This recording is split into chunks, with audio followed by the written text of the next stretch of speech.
Though the morning of October 29th is a bust, I have high hopes for the afternoon. The cold front pulls the daytime temperatures into the 50s and brings with it the northwest wind I need to go back after the No Name 10. Heading back in for my afternoon hunt. This is the spot where I've been hunting this buck that we call the No Name 10. And I think we've hunted here 3 or 4 times so far, and he's come out twice. But both times it's been after legal shooting time by just a few minutes. Hopefully now, with the cooler temperature that we've got today and the closeness that we are to the rut, that we can get him during daylight. We need to get him killed today because this is going to be our best chance for a while. The conditions, it's cool. We need a west or a northwest wind, and we've got that. And the forecast really doesn't have any more of this coming for a while. We got to get him tonight. I guess that's the bottom line. So we're going to go back in there. If he comes out where he's been coming out, it's going to be a pretty easy 20-yard shot. So we're at that part of the season now where we need to start getting serious, and this is the best buck that we've got that is close to any kind of daylight pattern.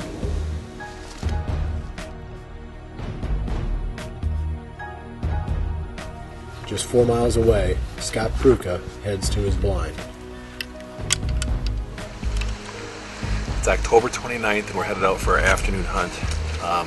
We're headed up to a big patch of standing beans, so we've got about an 1.5 acre strip that's along this thick cedar brushy draw. This is a spot, there's a couple of deer we might be looking for. We're going to go after the decoy 8, and there's another big 9 in here, a big frame 9 that is a really cool looking deer. And I'm not exactly sure who he is, but I'd like to see him out here tonight. So we're hoping these deer pour into these beans and get some action tonight. We'll see what happens.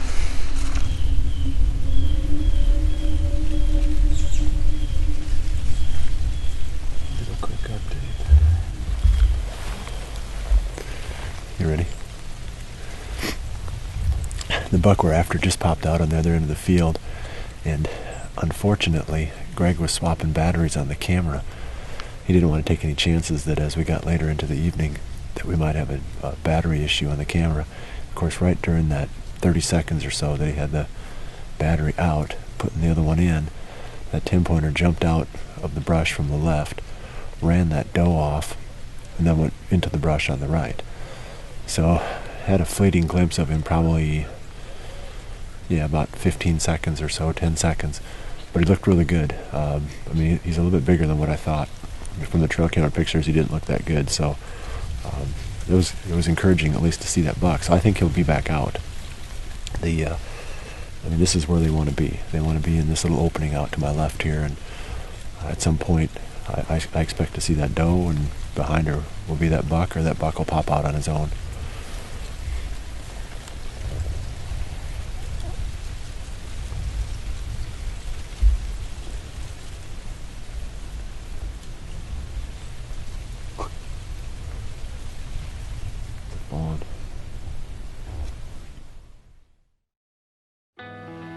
Proper minerals are important to the health of the deer. Scott Prucha has many established mineral sites on the farm that he hunts, and he refreshes them every summer with Trophy Rock 465.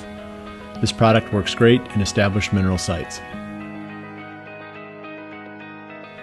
One of the most effective ways to pattern the bucks in your hunting area is to run your trail cameras in field scan mode over food plots. This allows you to see what's going on across the entire food plot rather than just one part of it where a deer triggers the camera. Now you know exactly what's taking place, which will help you to set your hunting strategy accordingly. Muddy's new ProCam 12 has this important feature, and it's the camera that we're most excited about using this fall.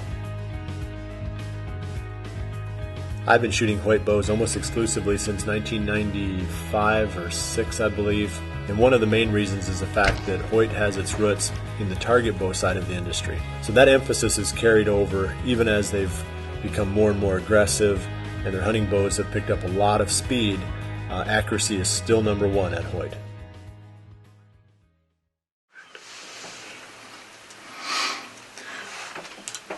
Well, we just had a bunch of deer behind us and we couldn't film them because the windows in this thing are too crummy. Once you use a redneck blind, you realize how they really are the Cadillac. They're awesome. Normally I'd be in a tree that we call the stupid tree up here.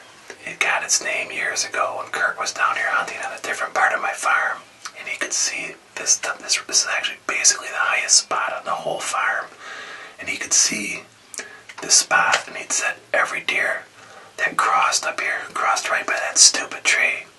So he says, you need a stand in there. And he had a take a couple years later, and I busted my butt to get a stand hung for him. And he never sat in it, so 2 years ago I started using it a little more, and I'm telling you, it's crazy how many deer cross up here. It's kind of an intersection between two big wood plots on this high spot, and it's the closest intersection of timber, so I wish I was in the stupid tree tonight or a redneck blind instead of this thing.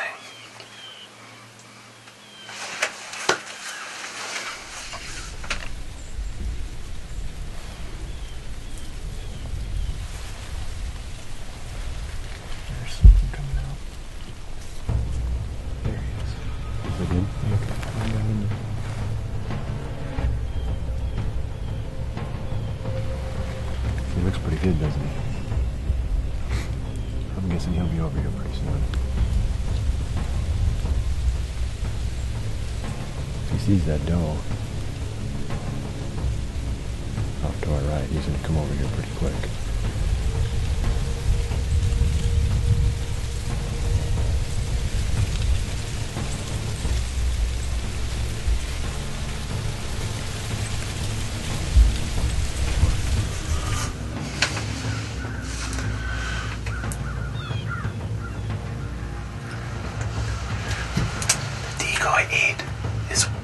Cedar trees coming up that cove. There's a cove of beans that go down in there. It looks like there's another little buck with him. I can't see him. I can just catch glimpses of his antlers. He's heading up here though.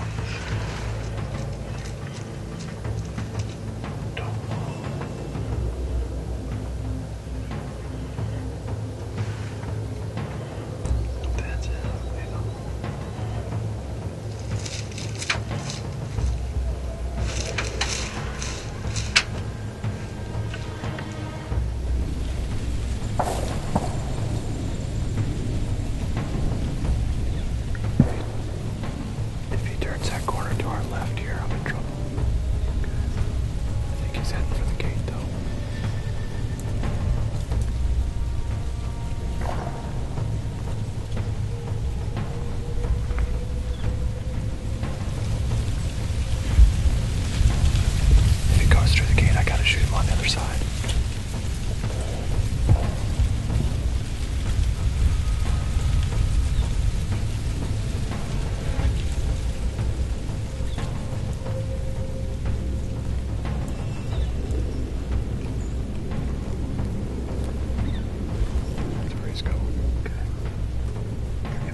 You need to adjust your release aid so that the trigger contacts your index finger at the first joint or even further into the finger. This allows you to make a more of a surprise release than is possible when you contact the trigger way out on the tip of your finger. A surprise release is always better for hunting situations. You don't want to command the trigger. You want to aim and squeeze and then have the shot take you by surprise. Shortening your release stem is one of the easiest ways that you can achieve this goal. One of the biggest challenges we face every season is the ability to hunt spots where the wind swirls. With proper scent control, such as using the Ozonics unit, we gain the edge that we need to hunt some of the places that we otherwise could not.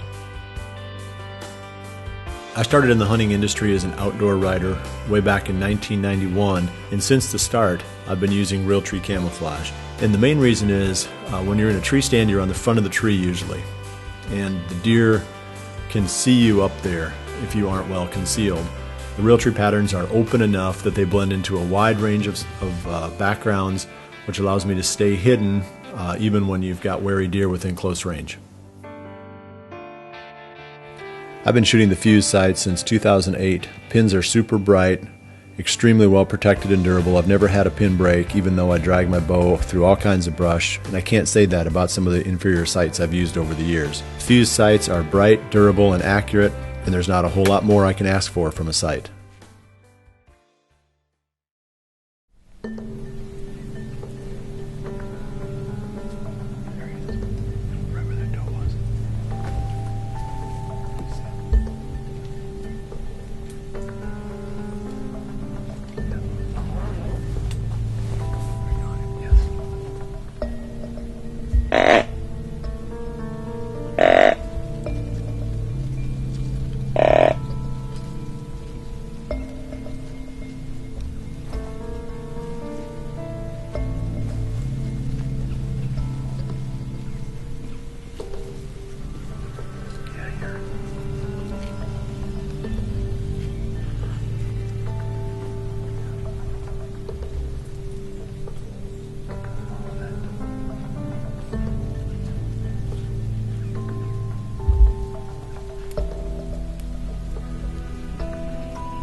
Dang. I really thought when he was coming across this little plot behind me that he was going to come right through this open gate and give me an easy 20-yard shot, but he cut through a little brushy trail just on the other side of this fence, popped out. There was a doe out in the field, and he popped out where she'd come out, and he followed her back off. It was close. I really thought we had a crack at him there, but hopefully he pops back out again here somewhere.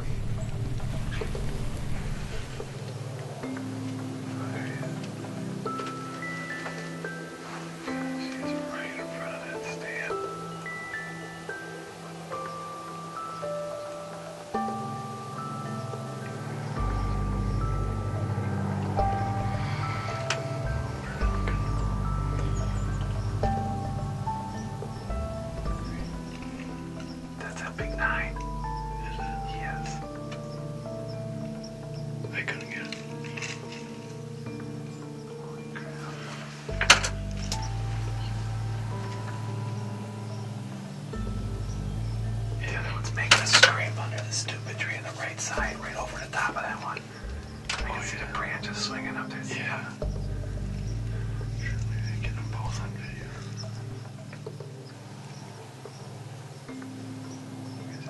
Another bucket with the top watching. Oh man. Here we go. Come on, buddy.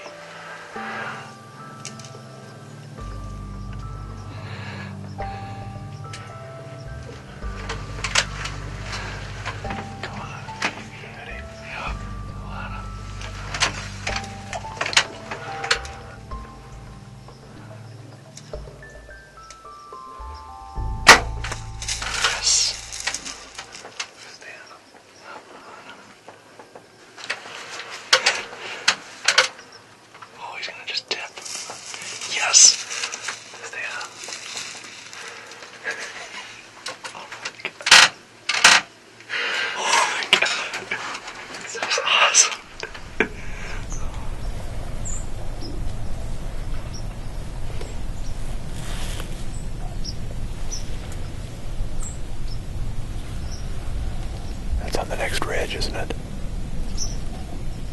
It's him and another buck, right? Yeah. It's on that next ridge. Dang it.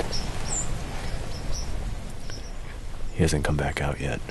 Just a minute or two ago, we heard a couple of bucks clashing on the next ridge. Assuming that was him, he's going the other way. I mean, it was exciting, to be in the game for a couple of minutes there. Got the old heart rate up. Right now, I think we just have to be patient and wait until we get these westerly or northwesterly winds. At this point, I think I'm just going to be really conservative. Hopefully not to the point of error, but I don't want to be stupid either, because here's a deer that is very killable. As long as we don't bump him and educate him, we should be able to pick him off at some point here over the next week or so. Well, we just hit the ground here. I saw him, and he just showed up a couple weeks ago on camera. He's a great big tall 9. He's a really pretty deer. Looked like a big body. He got to 35 yards, and I dropped the arrow in. I made a nice shot. I got lucky. I mean, it was perfect. So let's go see what he looks like. He's a cool deer. Long tines.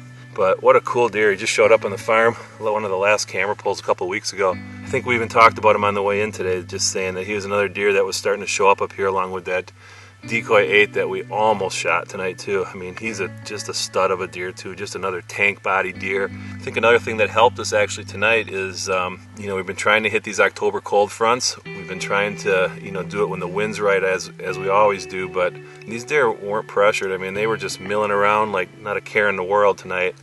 Sometimes you're better off just to be patient and wait for the right time, and it sounds like tonight was the right time, and we talked to a couple other people that had good success, and it sounds like Bill almost killed a no-name 10 tonight. The deer were on their feet tonight, and we were lucky enough to be in the right spot at the right time.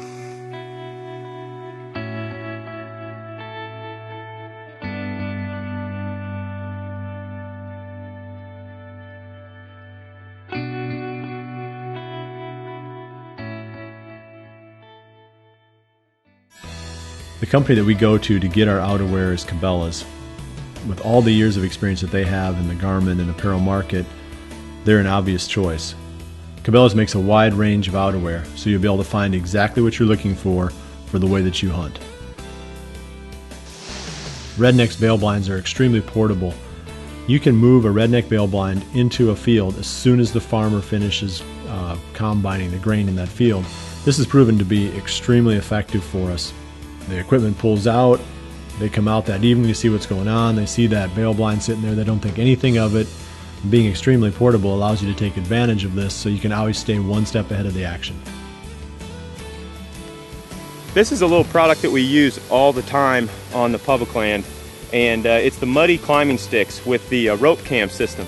What we do a lot of times on public land is we just pack in 4 or 5 of these things on our backpack to get in and out of our tree stands. That's going to keep people from getting up there and maybe monkeying with our stands or trying to steal them or something, and it gives us the opportunity to reuse these sticks on several different setups. So if you're wanting to be more portable, and especially if you're hunting public land, recommend that you check out some of these muddy products. The Virgins interseed big and beastie into their soybean plots by cultivating in between the rows. This gives them the advantage of hunting over beans, but once the beans are gone, they have an excellent stand of big and beastie underneath for the late season.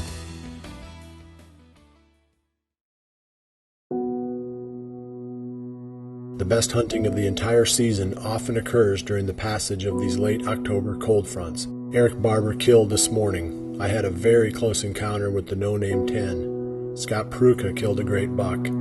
Jared passed up a very nice 4-year-old while waiting on George Brett, and friend Casey Virgin shot a dandy in Wisconsin.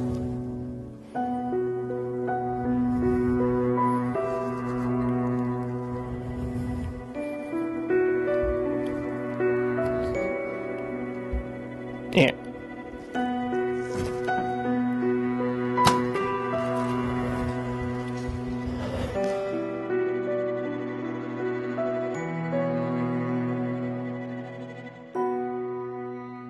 We wait for this time all season.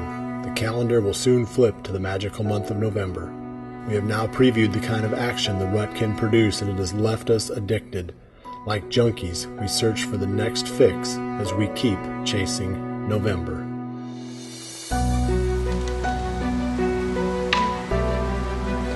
That was pretty cool. It's October 29th. It's a 4-year-old deer that I call TC. He was definitely fired up at the grunt call. I was grunting him to see if I could get him into this food plot, just get some footage of him. Not a deer I'd shoot at this point, but it was cool to see him. Gotta love this time of year.